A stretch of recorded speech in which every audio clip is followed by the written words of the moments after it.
Namaskar. The life of Swami Vivekananda by his Eastern and Western disciples. Part 2. In North India. उत्तर भारत में भाग 2 episode 3। पिछले भाग में हमने स्वामी विवेकानंद की सियालकोट से लाहौर तक की ऐतिहासिक यात्रा के बारे में सुना, जहां उन्होंने समाज, शिक्षा और धर्म पर गहरी छाप छोड़ी। सियालकोट में धर्म विषय पर पहला भाषण हुआ, जिसमें उन्होंने जीवन के आध्यात्मिक मूल्यों को स्पष्ट किया।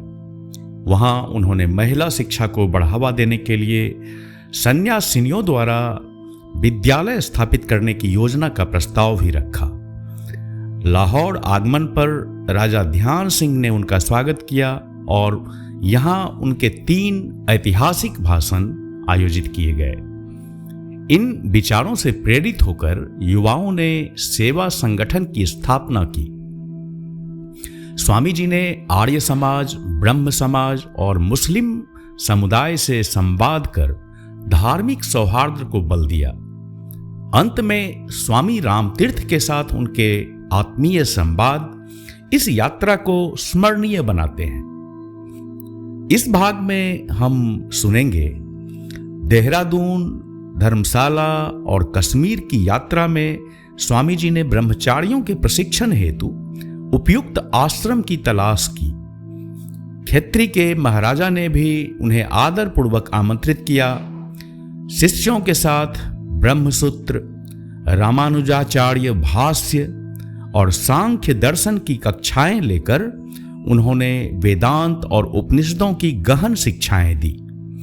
करुणा और विनम्रता की मिसाल पेश करते हुए स्वामी जी ने रेलवे स्टेशन पर एक गरीब शिष्य का आदर किया और भिक्षा मांगने वाली वृद्धा की सरल रोटी प्रेम पूर्वक ग्रहण की।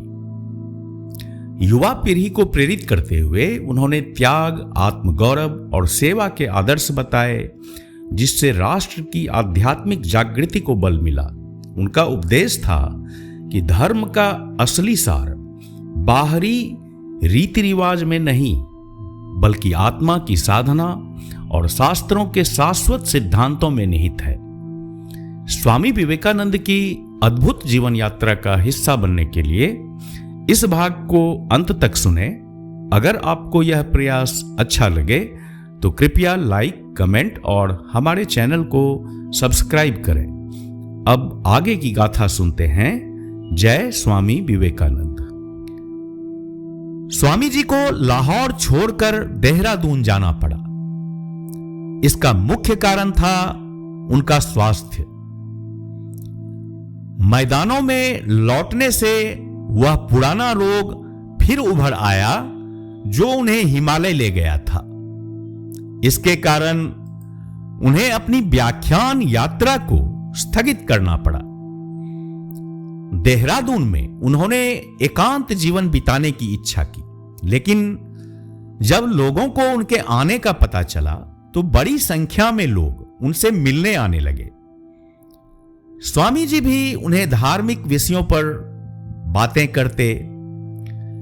देहरादून, धर्मशाला और कश्मीर जाने का एक और उद्देश्य यह भी था कि श्रीमान और श्रीमती सेवियर के लिए एक ऐसा उपयुक्त स्थान ढूंढा जा सके जहां ब्रह्मचारियों के प्रशिक्षण हेतु एक आश्रम स्थापित किया जा सके। लेकिन दुर्भाग्यवश ऐसा कोई उपयुक्त स्थल वहां नहीं मिल सका। देहरादून में स्वामी जी अपने शिष्यों को साथ बैठाकर ब्रह्म सूत्रों पर रामानुजाचार्य के भाष्य की कक्षा आयोजित करते थे। यह कक्षा उनकी यात्रा के शेष भाग में भी चलती रही। बाद में जब वे खेतरी की ओर जा रहे थे, तब भी यात्रा की थकान दूर करके स्नान और भोजन के बाद वे अपने शिष्यों को बुलाकर कक्षा आरंभ कर देते थे। वे सांख्य दर्शन पर भी कक्षाएं आयोजित करते थे और स्वामी अच्युतानंद को उनके सामने उसे पढ़ाने की जिम्मेदारी दी थी। कभी कभी जब संस्कृत के प्रकांड विद्वान स्वामी अच्युतानंद भी किसी श्लोक का अर्थ नहीं समझ पाते, स्वामी जी कुछ ही शब्दों में उसका स्पष्ट अर्थ समझा देते। शुक्रवार 26 नवंबर को स्वामी जी अपने साथियों सहित देहरादून से सहारनपुर के लिए रवाना हुए, जो कि राजपूताना की यात्रा का एक पड़ाव था।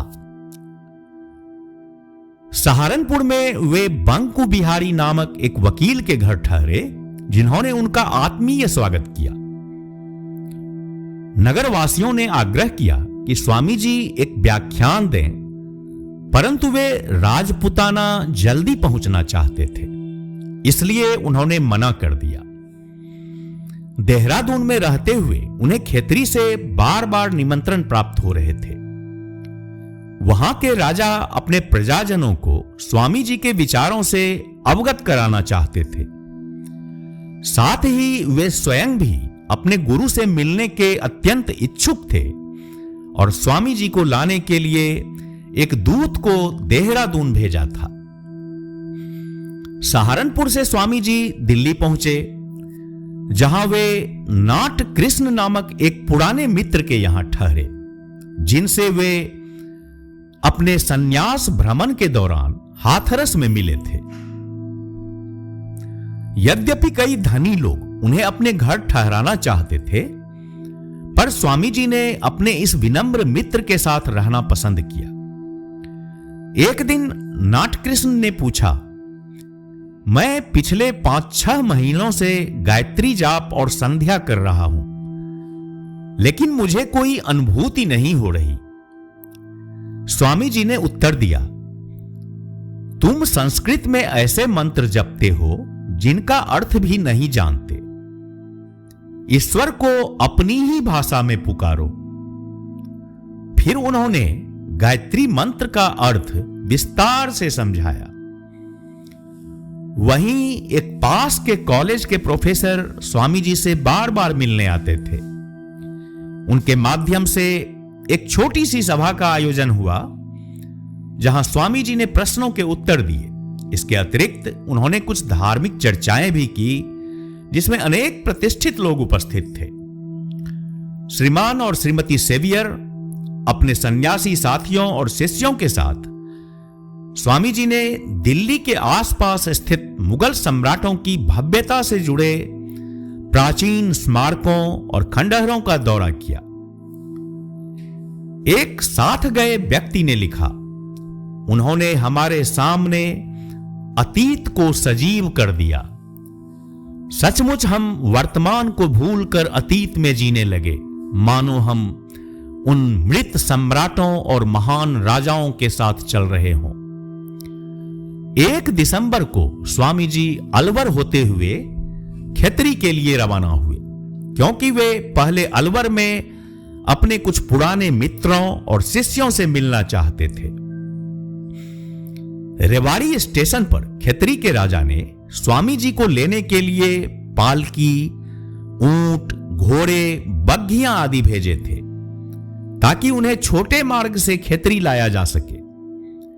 परंतु स्वामी जी पहले से अलवर जाने की योजना बना चुके थे, इसलिए सीधे रास्ते से ना जाकर अपनी पूर्व योजना के अनुसार स्वामी जी ने अपनी यात्रा पूरी की। अलवर में स्वामी जी का भव्य स्वागत हुआ। उन्हें और उनके साथियों को महाराजा की एक कोठी में ठहराया गया था, जिसे अलवर में स्वामी जी के अनुयायियों ने विशेष रूप से उनके लिए आरक्षित किया था। उस समय महाराजा राज्य से बाहर थे, परंतु स्वामी जी की राज्य के प्रमुख अधिकारियों से भेंट हुई। हालांकि इस यात्रा की सबसे बड़ी विशेषता यह रही कि स्वामी जी को फिर से उन प्रिय मित्रों और शिष्यों से मिलने का अवसर मिला, जिनके साथ उन्होंने अपने सन्यासी जीवन के कई दिन बिताए थे। उनकी यह यात्रा कई ऐसे मार्मिक प्रसंगों से भरी हुई थी, जो ये दर्शाते हैं कि वे वास्तव में एक सच्चे सन्यासी थे। उदाहरण स्वरूप, रेलवे स्टेशन पर जब स्वागत समारोह चल रहा था और स्वामी जी विशिष्ट व्यक्तियों से घिरे हुए थे, तभी उन्होंने एक गरीब किंतु भक्त शिष्य को देखा। जो साधारण वस्त्रों में कुछ दूरी पर खड़ा था। उन्होंने बिना किसी औपचारिकता या शिष्टाचार की परवाह किए हुए जोर से पुकारा, राम स्नेही, राम स्नेही, क्योंकि यही उस व्यक्ति का नाम था, और उसे भीड़ में से बुलवाकर अपने पास बुलाया। उसका हाल चाल लिया और उससे पुराने दिनों की तरह आत्मीयता से बातचीत की। ऐसा ही एक प्रसंग मद्रास में भी हुआ था, जब वहां स्वामी जी की विजय यात्रा निकाली जा रही थी और वे बग्घी में बैठे थे। उन्होंने स्वामी सदानंद को भारी भीड़ में खड़ा देखा। उन्होंने तुरंत पुकारा, आ जाओ सदानंद, आ जाओ मेरे बेटे, और उसे अपनी बग्घी में बिठा लिया।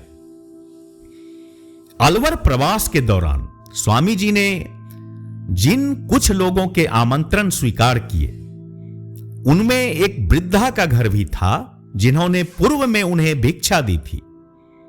पर इस बार स्वामी जी ने स्वयं उन्हें संदेश भेजा कि मैं तुम्हारे हाथों से बनाए गए मोटी चपातियों को फिर से खाने के लिए तरस रहा हूं। वह वृद्धा यह सुनकर आनंद विभोर हो गई। जब वे भोजन परोस रही थी तो उन्होंने स्वामी जी से कहा, बेटा, मैं तो बहुत गरीब हूं, तुम्हें बढ़िया व्यंजन कहां से खिलाऊं, चाहे इच्छा कितनी भी क्यों ना हो। स्वामी जी ने वह सरल भोजन बड़े प्रेम से खाया और अपने शिष्यों से बार बार बोले, देखो यह वृद्धा कितने भक्ति भाव से भरी हुई है, मां जैसी लगती है। ये मोटी चपातियां कितनी सात्विक हैं जो उसने अपने हाथों से बनाए हैं। उसकी गरीबी जानकर और बिना बताए स्वामी जी ने घर के एक रक्षक के हाथ में चुपचाप 100 रुपये का नोट रख दिया। कुछ दिनों बाद स्वामी जी जयपुर पहुंचे, जहां वे राजा के खेतरी हाउस में ठहरे। वहां उन्होंने अपने साथियों से कहा, जब मैं यहां पहले एक सन्यासी के रूप में आया था, तब इस घर का रसोइया मुझे बड़ी अनिच्छा से और खिन्न चेहरे के साथ रोज सिर्फ 4 चपातियां देता था, और अब देखो मैं राजा के पलंग पर सो रहा हूं और इतने लोग हाथ जोड़कर मेरी सेवा में लगे हैं। देखो कितना अंतर आ गया है। यह सच है, पूजा उसी पद की होती है, हे राजन, न शरीर की न उस आत्मा की जो भीतर है।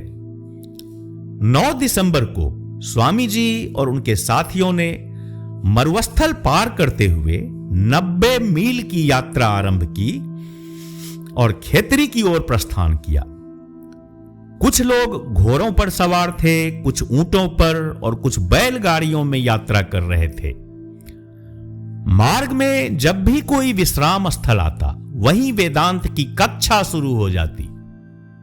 अन्य समयों में स्वामी जी उन्हें कहानियां सुनाते। राजा अजीत सिंह अपने सचिव मुंशी जगमोहन लाल के साथ स्वामी जी का स्वागत करने के लिए बाबई आए, जो कि खेतरी से लगभग 12 मील दूर है। दोपहर लगभग 4 बजे सबने खेतरी की ओर प्रस्थान किया। राजा और स्वामी जी राज्य की विक्टोरिया बग्घी में साथ बैठे। जगमोहन लाल आगे की सीट पर। जब वे खेतरी नगर की सीमा पर पहुंचे, तब नगरवासियों की ओर से आरती उतारकर उनका भव्य स्वागत किया गया।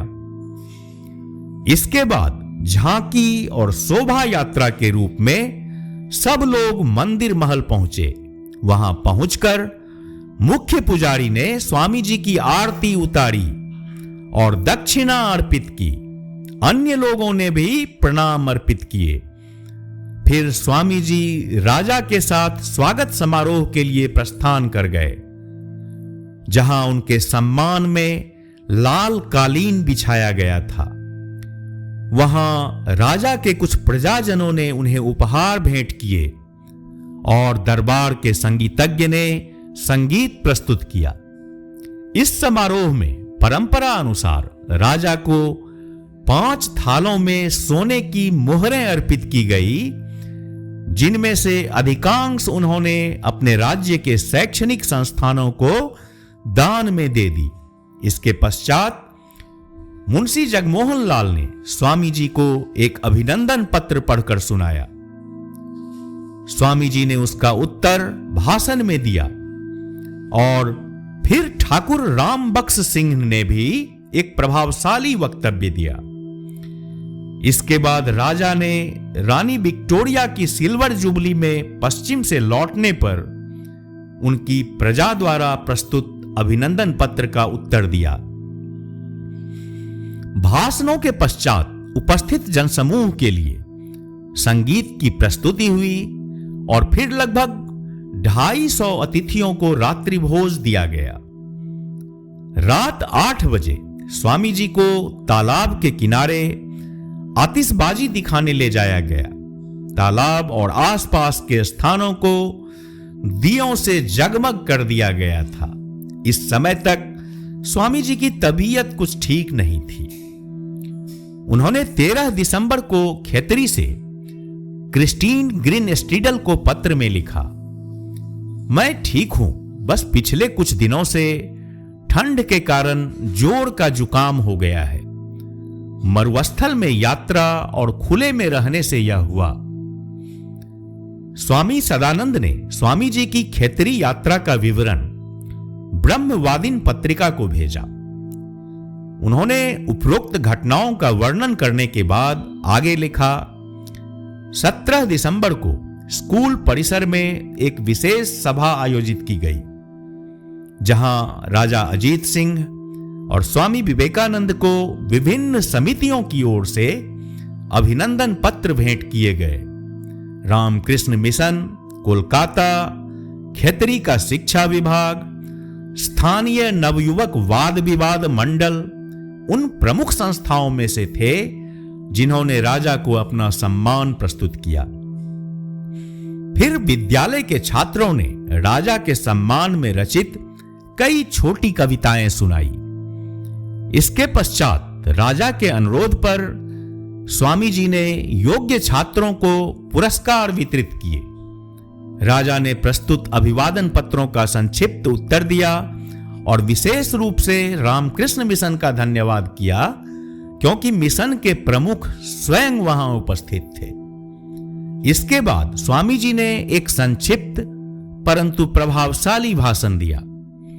अपने सामान्य उत्साह और प्रवाह के साथ उन्होंने राजा का आभार व्यक्त किया और कहा कि उन्होंने भारत के कल्याण के लिए जो थोड़ा बहुत भी किया, वह सब राजा की प्रेरणा और सहयोग से संभव हो पाया।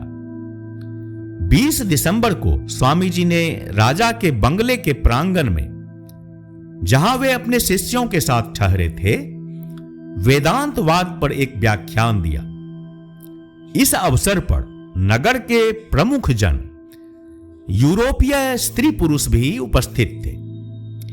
स्वामी जी ने 1.5 घंटे से अधिक समय तक प्राचीन सभ्यताओं, यूनानी और आर्य सभ्यता पर बोलते हुए भारतीय चिंतन के यूरोप पर प्रभाव को स्पष्ट किया।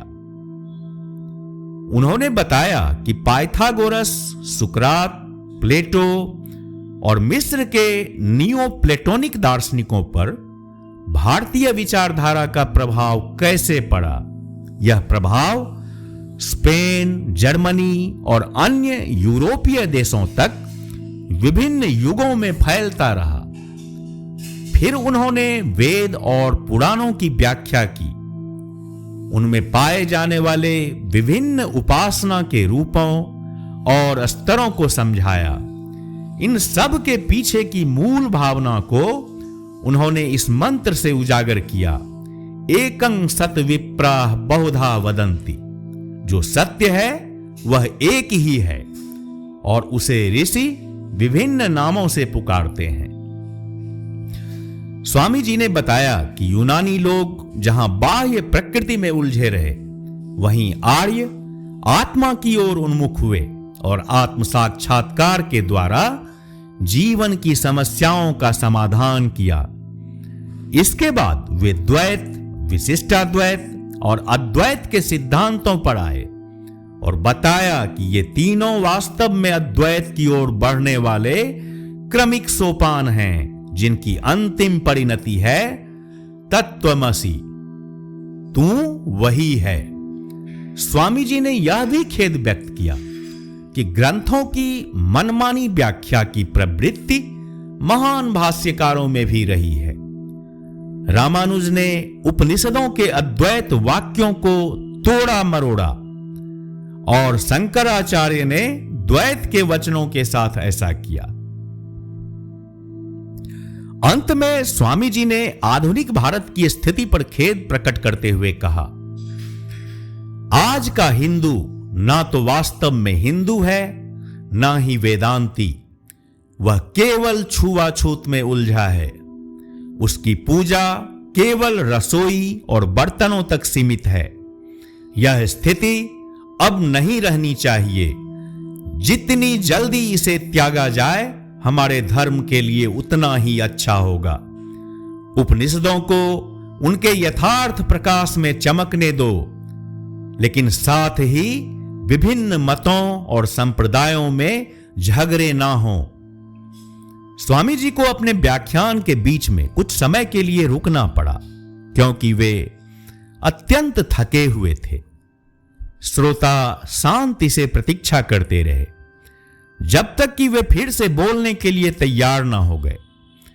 फिर उन्होंने आधा घंटा और भाषण दिया। उन्होंने समझाया, ज्ञान का अर्थ है विविधता में एकता की खोज।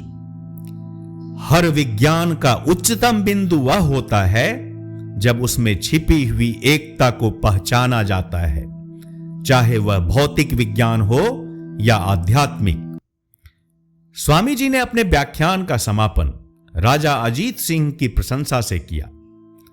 उन्होंने कहा कि एक सच्चे क्षत्रिय के रूप में राजा ने हिंदू धर्म के शाश्वत सत्य को पश्चिम में फैलाने में महत्वपूर्ण सहायता प्रदान की है।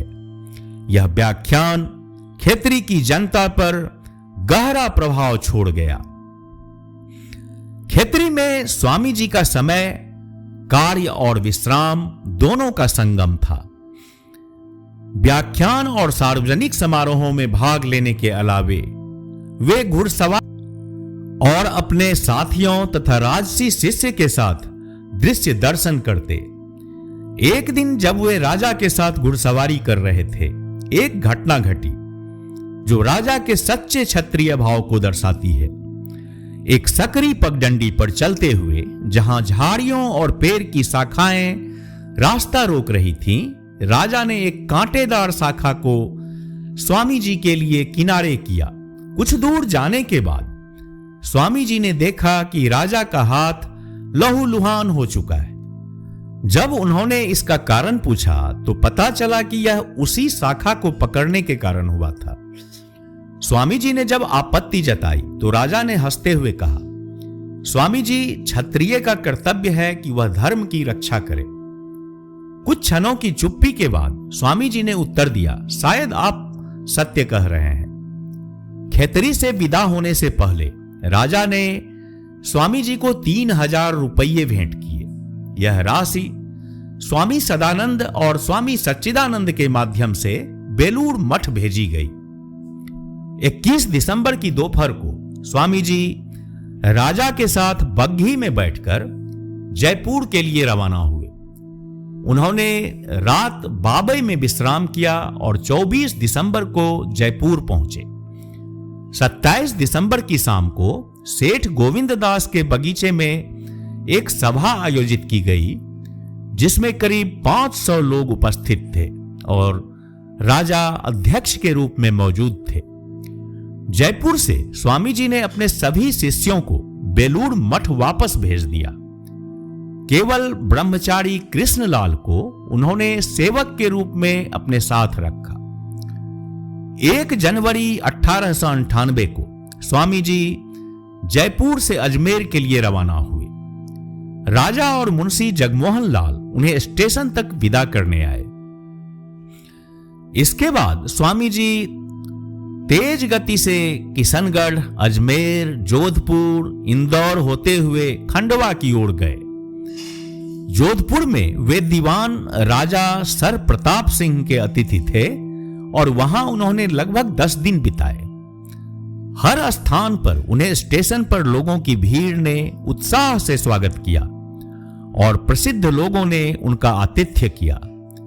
स्वामी जी ने इन अवसरों पर अपने विचारों को साझा किया। हालांकि वे पूरी तरह स्वस्थ नहीं थे, फिर भी उन्होंने 4 जनवरी को जोधपुर से क्रिस्टीन ग्रीनस्टीडल को लिखा, मैं लगातार यात्रा कर रहा हूं, मौसम हो या ना हो, व्याख्यान भी दे रहा हूं, बहुत सारा काम कर रहा हूं। मैं अब भी बिल्कुल ठीक और मजबूत हूं। कुछ ही दिनों में कलकत्ता जाने वाला हूं, जहां इस सर्दी का शेष समय बिताने का विचार है। अगली गर्मी में शायद इंग्लैंड या अमेरिका जाऊं। खंडवा में वे बाबू हरिदास चटर्जी, जो एक वकील थे और उन्हें पहले से जानते थे, के यहां ठहरे। हरिदास जी के शब्दों में स्वामी जी उच्च ज्वर में व्याकुल थे, लेकिन उनके सत्कार और देखभाल के कारण जल्द स्वस्थ हो गए। यहां पर कई लोग उनसे मिलने और विभिन्न विषयों पर बातचीत करने आए। अपने प्रवचनों में स्वामी जी अक्सर ब्रिटिश चरित्र की स्थिरता पर बल देते। वे कहते, यदि भारत को उठना है तो उसे सहायता और सहयोग की सच्ची आशा केवल इंग्लैंड से की जा सकती है और किसी से नहीं। खंडवा में लगभग 1 सप्ताह रुकने के बाद स्वामी जी कलकत्ता के लिए रवाना हुए। रवाना होने की रात उनके मेजबान ने उनसे दीक्षा की प्रार्थना की। वे स्वामी जी के चरणों को पकड़कर विनम्रता पूर्वक अनुरोध करते रहे कि उन्हें कोई मंत्र दें, परंतु स्वामी जी ने विनम्रता पूर्वक मना कर दिया। उन्होंने कहा कि वे ना तो शिष्य बनाने के इच्छुक हैं, ना ही किसी धार्मिक या सामाजिक गुरु का झंडा लेकर चलना चाहते हैं। हालांकि उन्होंने अपने मेजबान को एक सरल लेकिन महान सत्य स्मरण करने को कहा, जो उन्होंने कई बार दोहराया था। मनुष्य वही कर सकता है जो किसी अन्य मनुष्य ने पहले किया है। स्वामी जी ने कहा, मनुष्य की संरचना में ही दिव्य सर्वशक्तिमत्ता निहित है और उसे इसे पहचानना चाहिए तथा अपने हर कार्य में उसी दिव्यता को आदर्श बनाना चाहिए। स्वामी जी ने क्यों दीक्षा नहीं दी, इसके अपने निजी कारण रहे होंगे, क्योंकि यह सच है कि वे इस घटना के पूर्व और बाद में कई लोगों को शिष्य बनाते रहे, लेकिन बहुत सोच समझकर उनकी प्रवृत्ति और स्वभाव को परखने के बाद एक सच्चे गुरु की भांति वे हर व्यक्ति को उसकी प्रकृति के अनुसार उपदेश देते थे। किसी को भक्ति के मार्ग की ओर प्रेरित करते तो किसी को ज्ञान का आदर्श दिखाते, लेकिन इसके साथ साथ वे यह भी जोड़ देते कि हर व्यक्ति को अपने पैरों पर खड़ा होना चाहिए और स्वयं पर निर्भर होना चाहिए, तभी वह अपने स्वभाव की उच्चतम संभावनाओं को साकार कर सकता है। जब स्वामी जी खेतरी में थे तब उन्हें लिंबड़ी के ठाकुर साहब और बुंदेलखंड के छतरपुर के राजा से आमंत्रण मिले थे। वे कराची और काठियावाड़ भी जाना चाहते थे, जहां उनके शिष्य रह रहे थे। खंडवा से निकलने के बाद वे रतलाम जंक्शन तक पहुंचे, लेकिन स्वास्थ्य ठीक न होने के कारण उन्हें सिंध, गुजरात, काठियावाड़, बड़ौदा और अन्य स्थानों की यात्रा स्थगित करनी पड़ी, जहां से उन्हें अनेक टेलीग्राम और पत्रों द्वारा निमंत्रण मिले थे। स्वामी जी ने तुरंत कलकत्ता लौटने का निर्णय लिया ताकि वहां आराम और कार्य दोनों एक साथ किया जा सके। रास्ते में जबलपुर स्टेशन पर अत्यंत उत्साह से उनका स्वागत किया गया। अब कलकत्ता लौटना भारत में स्वामी जी की व्याख्यान यात्रा का लगभग समापन था। इस अभियान के दौरान उन्होंने भारत में धर्म के पुनरुद्धार की योजना को स्पष्ट रूप से रखा। उन्होंने राष्ट्र को यह दिखाया कि किस बात पर सब एकमत हो सकते हैं और किन बिंदुओं पर देश का भविष्य उसके गौरवशाली अतीत से भी श्रेष्ठ बन सकता है। उन्होंने लोगों को समझाया कि उनके पूर्वजों से प्राप्त सांस्कृतिक विरासत कितनी महान है, जिसके सामने अतीत या वर्तमान की कोई भी अन्य संस्कृति फीकी पड़ जाती है। स्वामी जी ने स्पष्ट किया कि भारतीय राष्ट्रवाद की नींव भारत के महान अतीत पर रखी जानी चाहिए, लेकिन इसके साथ साथ नवीन तत्वों का भी समावेश आवश्यक है। भारत की असली विरासत धार्मिक रही है। भारत का मुख्य जीवन स्रोत सदा धर्म ही रहा है और उसी से जीवन के सभी क्षेत्रों की पूर्ति हुई है। धर्म ने कई बार सांसारिक जीवन को भी दिशा दी है। इसलिए भारत की मूल समस्या यह है कि राष्ट्र का संगठन आध्यात्मिक आदर्शों के इर्द गिर्द होना चाहिए। धर्म का अर्थ शास्त्रों में वर्णित शाश्वत सिद्धांतों से किया, न कि रीति रिवाजों और अंधविश्वासों से। इन बाह्य परंपराओं को समय रहते हटाना आवश्यक है। स्वामी जी के अनुसार राष्ट्र की शक्ति उसके प्रत्येक व्यक्ति की चरित्र शक्ति पर निर्भर करती है। यदि कोई व्यक्ति राष्ट्र के कल्याण की कामना करता है तो उसे अपने जीवन पथ में साहस, आत्मगौरव, सेवा भाव और प्रेम जैसे गुणों को विकसित करना चाहिए। युवाओं को उन्होंने विशेष रूप से त्याग और सेवा का सर्वोच्च आदर्श अपनाने की प्रेरणा दी। अब कलकत्ता में स्वामी जी का ध्यान अपने मिशन के अन्य पहलुओं पर केंद्रित होने वाला था, विशेषकर अपने शिष्यों को प्रशिक्षित करने और उनके चरित्र को गढ़ने में, ताकि वे स्वामी जी के भारत निर्माण के स्वप्न को व्यवहार में बदल सकें। जय स्वामी विवेकानंद।